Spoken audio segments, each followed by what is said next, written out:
तो हमारा next topic है Zener diode as a voltage regulator. ठीक है, तो टॉपिक का नाम है जीनर डायोड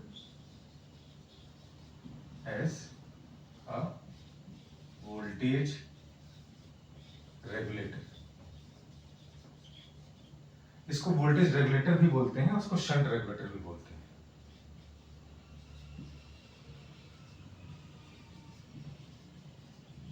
ठीक,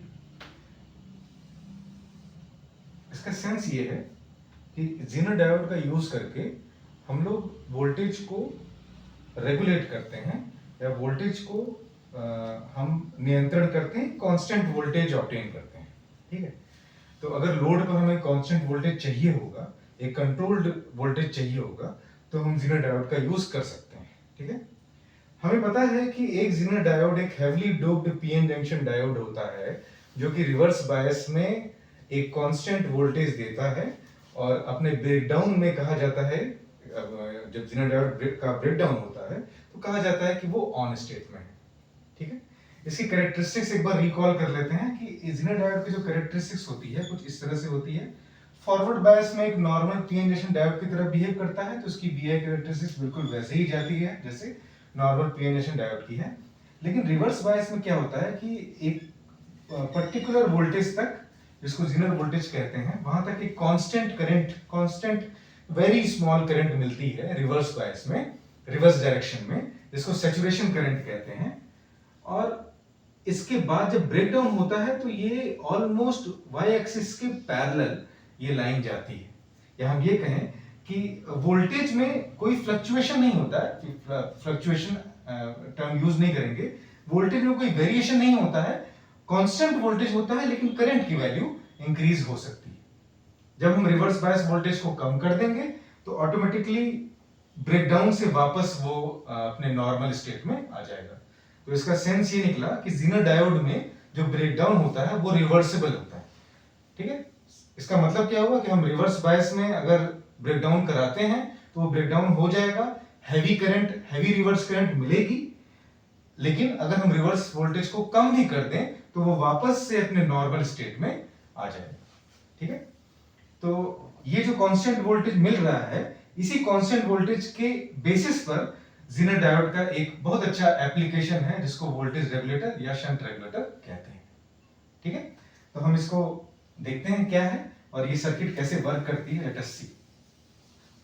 तो Zener diode as a voltage regulator में हम एक सर्किट पढ़ते हैं, मेन सर्किट, इसकी जो मेन स्केलेटन है वो पढ़ते हैं। मेन सर्किट कैसी होती है, हम सबसे पहले एक वोल्टेज सोर्स लगाते हैं, डीसी वोल्टेज सोर्स जो वेरी कर सकता है। ठीक है, तो अगर कर सकता है तो हम यहां पर एक एरो लगा देंगे, फिर एक रजिस्टर यूज करते हैं जिसको आर आई से रिप्रेजेंट करते हैं, इनपुट रेजिस्टेंस या आर से रिप्रेजेंट कर सकते हैं, आप आर से रिप्रेजेंट कर लीजिए, वो बेटर रहेगा।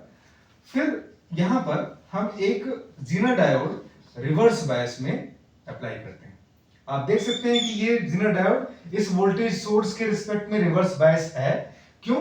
क्योंकि इसका पॉजिटिव प्लेट डायोड के कैथोड से और नेगेटिव प्लेट डायोड के एनोड से कनेक्टेड है। इसका मतलब ये कि ये एक रिवर्स मोड में कनेक्टेड है। फिर हम क्या करते हैं, एक लोड रजिस्टर लगा देते हैं, इसको कहते हैं लोड रजिस्टर, इसको आरएल से रिप्रेजेंट करते हैं। ये कंप्लीट सर्किट बन गई। इसको वीआई से रिप्रेजेंट करते हैं, वेरिएबल सोर्स।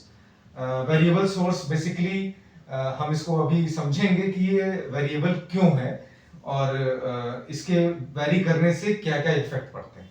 ठीक है, जीनर डायोड यहां लगा हुआ है। जीनर डायोड की एक रेटिंग वोल्टेज या rating reverse voltage breakdown voltage होती है जिसको वीजेड से रिप्रेजेंट करते हैं। इसका एक मैक्सिमम रेटेड करंट होती है रिवर्स डायरेक्शन में जिसको आईजेडएम कहते हैं, और मैक्सिमम पावर जीनर डायोड के अक्रॉस रिवर्स बायस में जो एग्जिस्ट करता है उसको पीजेडएम कहते हैं।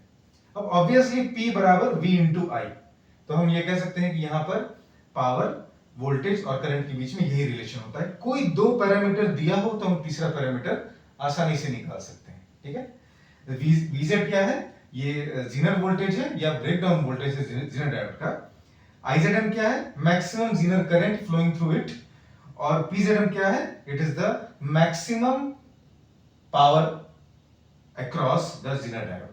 ठीक है, इन द रिवर्स बायस। इस सर्किट को हम लोग कहते हैं वोल्टेज रेगुलेटर सर्किट या शंट रेगुलेटर सर्किट। तो हम देखते हैं कि इसमें पॉसिबिलिटीज क्या है, क्या कौन कौन सी पॉसिबिलिटीज हैं।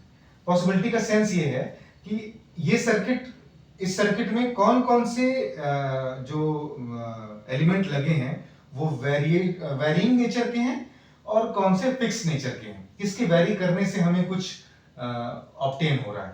तो इनपुट वोल्टेज VI और लोड रेजिस्टेंस RL, इनके कॉम्बिनेशन के बेसिस पे 3 केसेस पॉसिबल हैं, केवल 3 केसेस पॉसिबल हैं। ऐसे और भी बहुत सारे केसेस पॉसिबल हैं, लेकिन हमारे लेवल पे, फर्स्ट ईयर लेवल पे, इनफैक्ट बेसिक इलेक्ट्रॉनिक्स लेवल पे यही पॉसिबल है कि हम यहाँ पे 3 केसेस स्टडी करें। इसी पे आपके क्वेश्चंस भी पूछे जाते हैं, जो लास्ट ईयर क्वेश्चंस जितने भी पूछे गए हैं वो अगर इन पे बेस्ड हैं तो इसी बेसिस पे पूछे जाते हैं जो मैं यहाँ पे एक्सप्लेन कर रहा हूँ। सबसे पहला केस A, जिसको हम लोग कहते हैं कि इनपुट वोल्टेज VI फिक्स हो और लोड रेजिस्टेंस RL भी फिक्स हो।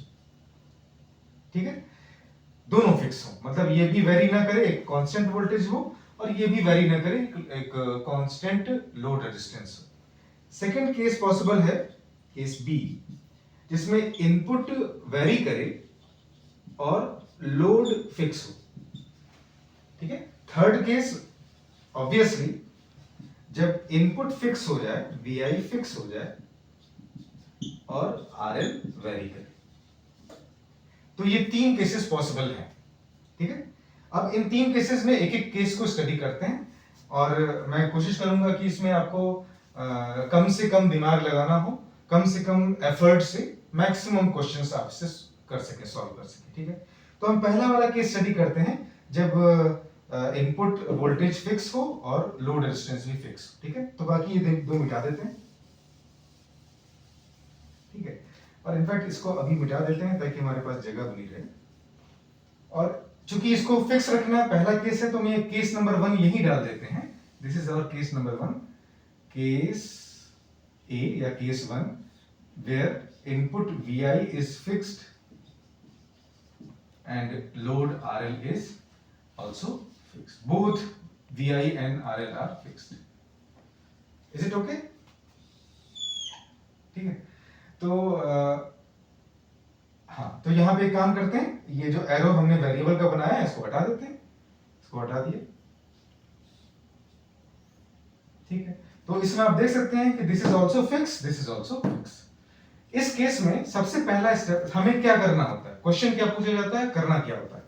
देखिए, इस तरह की कोई भी सर्किट पूछी जाएगी, दिया जाएगा और पूछा जाएगा कि अगर इनपुट वोल्टेज सपोज करिए 10 वोल्ट है, अगर जीनर डायोड के अक्रॉस वोल्टेज जो है वो 5 वोल्ट है, मतलब जीनर जो डायोड है उसकी जो वोल्टेज रेटिंग है वो 5 वोल्ट है।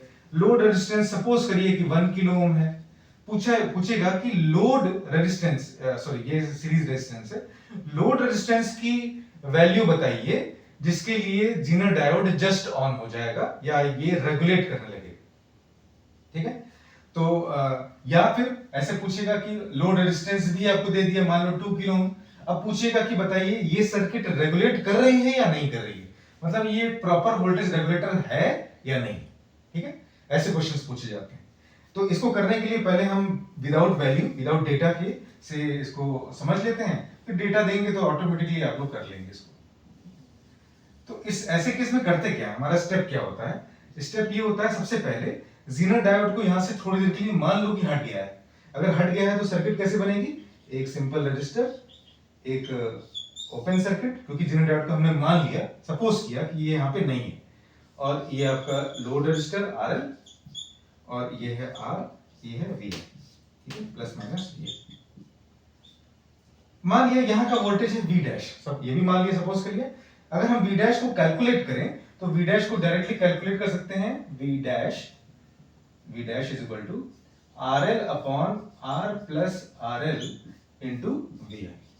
ठीक है, ये कैसे लगाया हमने, ये सिंपली आप किरचॉफ वोल्टेज लॉ लगा के करंट निकाल के यहाँ के क्रॉस या लोड रेजिस्टेंस के क्रॉस का वोल्टेज V डैश कैलकुलेट कर सकते हैं, या फिर वोल्टेज डिवीजन रूल जो हम लोगों ने बेसिक इलेक्ट्रिकल में पढ़ा है कि अगर दो रेजिस्टेंसेस सीरीज में हो तो किसी एक रेजिस्टेंस के क्रॉस का वोल्टेज निकालने के लिए हम फॉर्मूला यूज करते हैं, वो रेजिस्टेंस वैल्यू डिवाइडेड बाय दोनों रेजिस्टेंस का सम इनटू टोटल वोल्टेज अप्लाइड, ठीक है। तो RL upon R plus RL into VI, RL upon R plus RL into VI।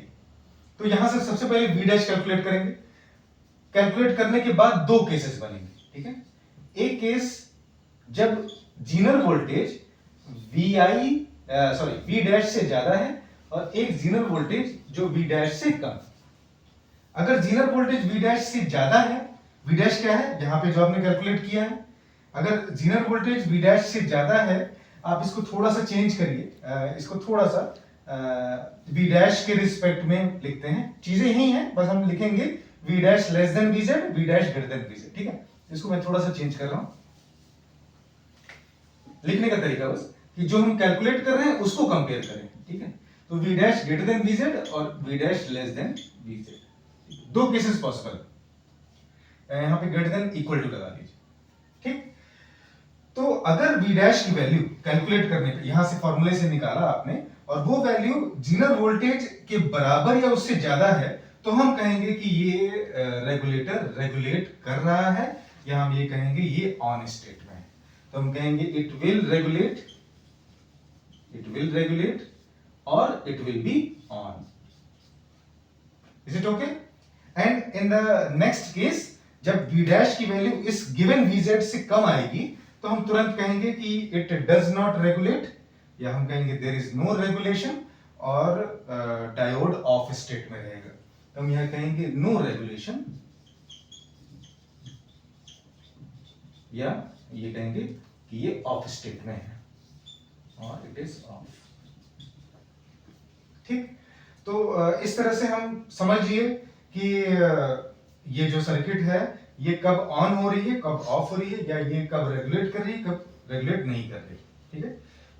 एक बार जब ये प्रोसेस हो जाता है तो हम इसके बाद क्या करते हैं,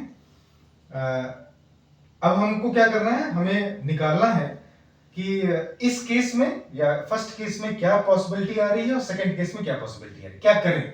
ये तो हमने एक कंक्लूजन निकाल लिया कि अगर greater than equal to VZ हो रहा है तो रेगुलेशन होगा, और लेस देन VZ आ रहा है तो रेगुलेशन नहीं होगा। लेकिन ये करने पर सर्किट में हम क्या चेंजेस करें, लेट अस सी। तो अब हम करते क्या है, इसके बाद के स्टेप में हम ये पार्ट मिटा रहे हैं,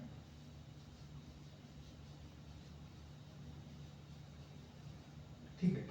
तो हम इसमें क्या करते हैं, अगर V डैश की वैल्यू VZ से ग्रेटर देन या इक्वल टू आ रही है, या रेगुलेट का केस आ रहा है, तो हम उस जीनर डायोड को रिप्लेस कर देते हैं किससे, एक बैटरी से जिसका मान VZ के बराबर है, ठीक है। और सेकंड केस उसमें हम as it is open circuit ही छोड़ देते हैं, ठीक है। ये समझ में आया, ये जो चीज बनाया है ये इसके नीचे है, और यहां जो ओपन सर्किट बनाया है वो इस केस के नीचे है। हमें रिजल्ट में सर्किट में यही चेंजेस कर रहे हैं, ठीक है। तो सबसे पहले देखते हैं कि अगर हम लोग फर्स्ट केस की बात करें तो हम क्या करते हैं, हम जीनर डायोड को हटाकर उसकी जगह क्या लगाएंगे, एक VZ की बैटरी लगा देंगे। तो देखो हाँ, यहाँ पे देखो ऑलरेडी हटा हुआ है, मैं सर्किट को दोबारा नहीं बना रहा हूँ, यहाँ पर बस V डैश को हटाकर इसकी जगह पे VZ की बैटरी बना दे रहा हूँ, ठीक है। ये बन गया। अब ये बन गया, आपसे पूछा जाएगा, सिंपल इलेक्ट्रिकल सर्किट है, रेजिस्टेंस गिवन है, ये रेजिस्टेंस गिवन है, ये वोल्टेज सोर्स पता है, ये वोल्टेज सोर्स पता है, तो इसमें किसी भी ब्रांच में कोई भी करंट आपसे पूछेगा तो आप सिंपली KVL या KCL लगा के अप्लाई करके निकाल सकते हैं, ठीक है। तो अगर आपसे पूछा जाए कि इस करंट की वैल्यू जो कि इस रेजिस्टेंस में फ्लो हो रही है क्या होगी, तो आप सिंपली कहेंगे IR will be equal to VI minus VZ upon R, ठीक है, VI minus VZ upon R, simply, ठीक। अच्छा, आपसे पूछे कि लोड करंट कितना आएगा, IL, लोड में बहने वाले करंट, तो आप सिंपली कहेंगे IL will be equal to load voltage upon load resistance.